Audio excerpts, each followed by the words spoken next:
Berarti saya nggak mudah berantem, nggak mudah ngejudge. Kenapa? Tar dulu, nggak usah berantem dulu, nggak usah ngejudge dulu. Kenapa? Mending tahu dulu kenapa dia ngejawab 9. Itu udah mulai setengah bersyahadat namanya. Sekarang kalau ada orang ngomong ini 9, nggak tedeng-aledeng, salah, kafir. Nah, bisa begitu nggak? Padahal nggak tahu ujung pangkalnya gimana. Padahal ini mau 4 atau mau 9, 4 konsep, 9 juga konsep. Betul nggak? Sampai sini oke? Oke ya? Oke. Sekarang pertanyaannya, berarti kalau saya melihat ini sebagai realitas, hal yang akan terjadi tidak akan ada konflik. Tidak akan ada konflik. Kenapa? Karena saya mengerti sudut pandang setiap siapapun pasti punya perbedaan. Maka aku menyaksikan. Dan saya tahu ini 4 karena ada data di pikiran saya yang ngasih tahu bahwa ini adalah 4. Jadi ini 4 sesungguhnya nggak kira-kira? Enggak. Konsep. Oke? Nah, nanti ngerti ke situ, Ibu Bapak. Tenang. Kita bahas ini 3 pertemuan ke depan, jauh-jauh. Nah, tenang dulu. Kita mundur dulu ke sini. Supaya nanti kita menyadari, begitu Ibu Bapak tahu untuk melepaskan dualitas, nggak cepat judgement, itu aja kuncinya. Karena kalau sekarang saya ngerasa benar, limitasi kebenaran menurut kebenaranku. Jadi gampang nyalahin orang, gitu. Padahal dalam hidup nggak ada benar salah kan? Yang ada apa? Benar dan kebenaran yang lain. Karena dia juga ngerasa benar pasti. Dia juga ngerasa benar pasti, gitu. Betul nggak? Sampai sini oke? Sampai sini oke? Berarti sekarang saya tanya, kalau Ibu Bapak menggunakan pandangan ilah, di papan tulis ini banyak tulisan nggak? Banyak. Tapi kalau Ibu Bapak menggunakan pandangan Allah, Ibu Bapak nggak ngelihat tulisan, tapi Ibu Bapak ngelihat.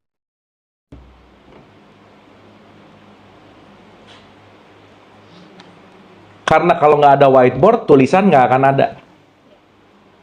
Betul nggak? Berarti yang paling yang paling primer di antara whiteboard dan tulisan, whiteboardnya nggak kira-kira? Iya. Spidol. Kenapa? Ada spidol. Iya, spidol nggak ada whiteboard juga nggak akan bisa kan? Iya. Ini kan konsepnya kita tahu mana layar, mana wujud gitu loh. Betul nggak? Dan nanti kita ngerti bahwa ini semua tulisan datang dari satu spidol yang sama. Ini. Jadi sebelum tulisan ini ada di mana dia? Di sini. Berarti semua kita datang dari sumber yang sama nggak? Iya. Dapat dulu sampai sini? Makanya ketika kita mulai ngelihat sudut pandang yang lebih luas, kita tidak melihat partikular. Yang aku lihat adalah esensinya. Ibu Bapak masuk ke ruangan ini langsung ngelihat piano, kursi, whiteboard, betul nggak? Tapi lupa mau ada piano apa, esensi dari di sini ruangannya. Jadi bahasa gampangnya, kalau masih menyembah ilah, itu disebut manusia perabot, sibuk sama drama hidup gitu. Tapi kalau udah menyaksikan Allah, dia menjadi manusia ruang. Dia siap meruangi siapapun itu, apapun itu. Karena kenapa? Dia sadar bahwa aku adalah ruangannya gitu. Sampai sini oke? Oke? Duh, makin lemas segini ini. Oke ya?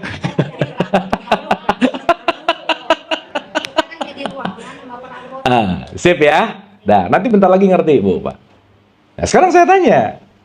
Kita renungkan nih. Berarti ada nggak yang mengganggu kita untuk jadi perabotan terus? Ada nggak? Ada nggak yang mengganggu kita untuk menilai terus, mengganggu kita untuk ngejudge? Ada nggak yang begitu? Siapa yang mengganggu?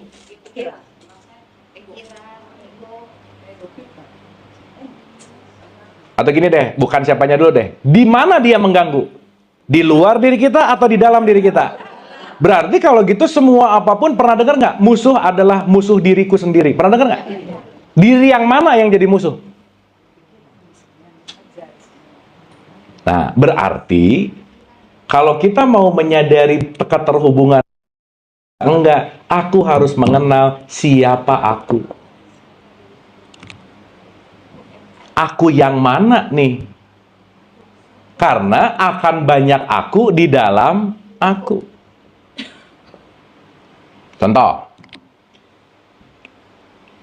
kita pernah jadi anak SD, itu aku waktu SD sama aku waktu sekarang sama nggak? Ada yang sama, ada yang beda. Tubuhnya beda dong. Pikirannya beda dong. Iya. Tapi aku yang dari SD, TK, lahir, sekarang sampai nanti, ada yang sama nggak? Ada.